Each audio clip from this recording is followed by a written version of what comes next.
Hello there, Star Wars toy fans. This is Jim. Thanks again for taking the time to stop by my channel, and Happy New Year. Hope you all are doing well. Well, the focus of today's video happens to be a comparison of the Stan Solo Garindan, which you see here on the left, and the Power of the Force 2 Garindan that came out in 1997 by Hasbro, right here on the right.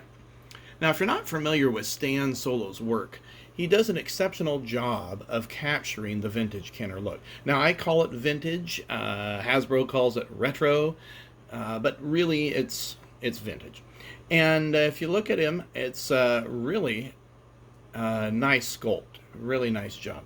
Now, I got out my old Death Squad Commander just as a comparison, and not that they have the same uniform, but it's very similar, just so you can look at that, and if you don't have this figure, you can say, yeah, it is really similar. Now, he's got 5 points of articulation, so the head moves, the arm moves up and down, and he can fully sit. He does happen to have a communicator here that's reminiscent of the one that came with the 1982 Cloud Car Pilot, which, if you are new to collecting vintage figures, this is a hard weapon, if you want to call it that, or accessory to come by because it's so small it got lost really easily. Now, this happens to be his cape, and it came in a baggie separate. So what I'm going to do is open it up now, and we'll just slip it on and see how it looks.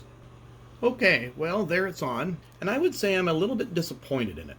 You'll see how it's stretched over each of the shoulders there, and we open that up, and you can see it doesn't even come over where the joint meets the body.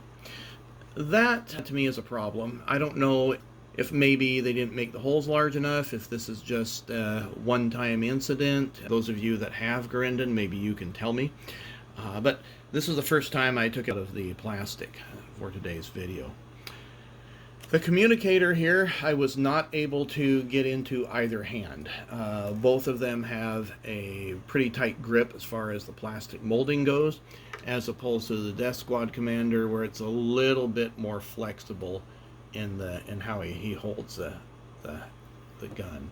Not a big deal. I would just have to stretch it out with a little tool or something. Well, let's take a look at Hasbro's Garindan. And this Garindan is a very nice sculpt, has 6 points of articulation, though the cape limits the articulation. The cape doesn't come off. It's attached right there at the head, so you'd have to pop the head off in order to take the cape off. That limits the ability for him to twist at the torso. Really can't do much. That limits the movement of the arms. That's as high as they will go. Of course, he can sit, but with this cape here, it's pretty prohibitive in doing so. Now, that's pretty much the same way with these vinyl capes as well that Kenner produced and now Stan Solo is. I can remember trying to sit Darth Vader down on the TIE Fighter, and that was quite a chore to get the cape to fold underneath and not tear.